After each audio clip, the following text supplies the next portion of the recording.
Anil ji, I don't know क्या रुपए ने इसकी वजह से रिएक्ट किया या फिर कुछ और फैक्टर्स है, बट रॉयटर्स रिपोर्ट कर रहा है, सोर्सेज रॉयटर को इंडिकेट कर रहे हैं कि जो अगले साल जेपी मॉर्गन इंडेक्स में, एमएससीआई में इंडिया बॉन्ड की इंक्लूजन होने वाला था, उसमें देरी संभव है।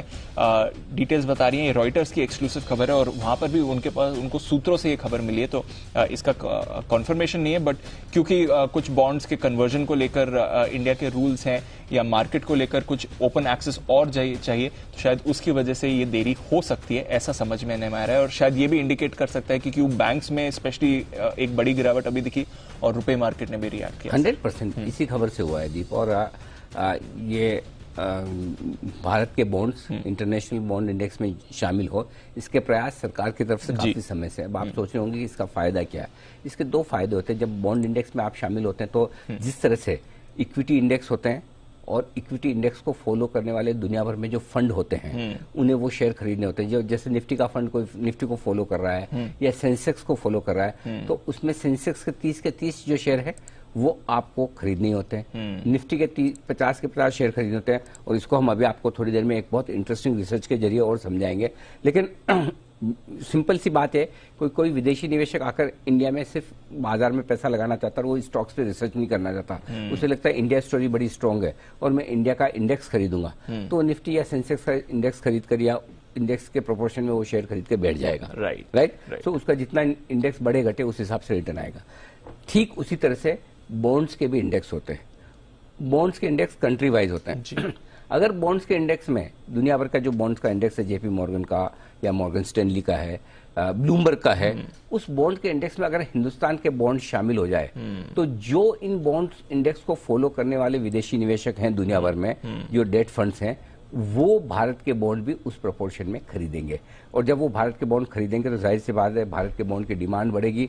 डिमांड बढ़ेगी तो हमारे बॉन्ड पर हमें कम ब्याज देना पड़ेगा। राइट। इसलिए बॉन्ड इंडेक्स में शामिल होने की जरूरत है। और भारत सरकार का प्रयास काफी समय से, हम चाहते हैं कि मॉर्गन स्टैनली का बॉन्ड इंडेक्स है उसमें आए, जेपी मॉर्गन के बॉन्ड इंडेक्स में आए और ब्लूमबर्ग का बॉन्ड इंडेक्स है उसमें आए। और उसके लिए बड़े प्रयास करने पड़ते हैं, फील्डिंग करनी पड़ती है। अब यहाँ पर दूसरी बात जो मैं कहना चाहता हूं कि अब तक भारत आया नहीं, अब भी आने में देरी क्यों हो रही है। ये बिल्कुल ठीक वैसी ही मानसिकता है दीप, जैसी ऑस्ट्रेलिया और इंग्लैंड के क्रिकेटर्स की है। हम ही सर्वश्रेष्ठ है।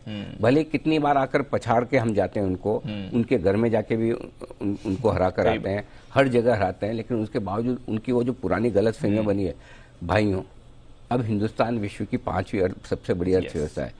हमने आज तक 75 सालों के इतिहास में एक भी बार डिफॉल्ट तो दूर की बात है, एक भी बार डिले नहीं किया, चाहे वो इंटरेस्ट का पेमेंट हो चाहे प्रिंसिपल का पेमेंट हो। आपके यूरोप के जो शेयर जाके देख लो, छोटे छोटे शहरों जैसे जो जिनको आप देश कहते हैं, मुश्किल से हमारे कांदीवली बोरीवली जितने बड़े हैं, कई बार डिफॉल्ट कर चुके हैं। एब्सोल्युटली। लेकिन ये है ना कि बड़ा कैसे मान ले, ये आदमी पीछे से आके आगे कैसे निकल गया। ये जो मानसिकता है ना, अब ये बदलनी पड़ेगी। मतलब झक मार के इनको बॉन्ड इंडेक्स में लेना ही पड़ेगा। आप 5वीं अर्थव्यवस्था होने के बावजूद नहीं लोगे, हम चौथी बनेंगे, चौथी के बाद तीसरी बनेंगे, कब तक इग्नोर करेंगे। एग्जैक्टली। आना ही पड़ेगा, कोई ऑप्शन ही नहीं है। इसलिए डिले कर सकते हैं, डिनाई नहीं कर सकते। और आज नहीं तो कल, और जितना लेट आएंगे उतने उन्हीं का नुकसान है। क्योंकि आपको एक ऐसी बेहतरीन देश में निवेश का मौका आप देरी से कर रहे हैं, जहां पर सबसे मजबूत अर्थव्यवस्था है, सबसे अच्छी ग्रोथ है, ट्रैक रिकॉर्ड बेहतरीन है। उस देश के बॉन्ड अगर आप नहीं खरीद कर किसी आलतू फालतू को खरीदना चाहते तो आपकी मर्जी। आएंगे, कहां जाएंगे दीप, ये सब आना ही पड़ेगा, सब आएंगे, लाइन लगाकर आएंगे। और इसमें अगर आपको लगता है कि मुझे मेरी बात में आपको घमंड झलक रहा हो, तो घमंड नहीं, मेरे देश के प्रति प्यार है। एब्सोल्युटली। और देश के प्रति मेरा विश्वास है, हमारी अर्थव्यवस्था में विश्वास है। और आगे के 5, 10, 15, 20, 25 साल जो मैं देख सकता हूँ यहाँ बैठकर, वो मुझे नजर आता है कि ये होना ही होना है। बिल्कुल। चलिए, थोड़ा देर आए दुरुस्त आए, बट ये होगा। बट फिलहाल शायद इस खबर पर थोड़ा बाजार ने इस समय रिएक्ट आपको करते हुए दिखाया और नेगेटिव टेरिटरी में आ रहे हैं।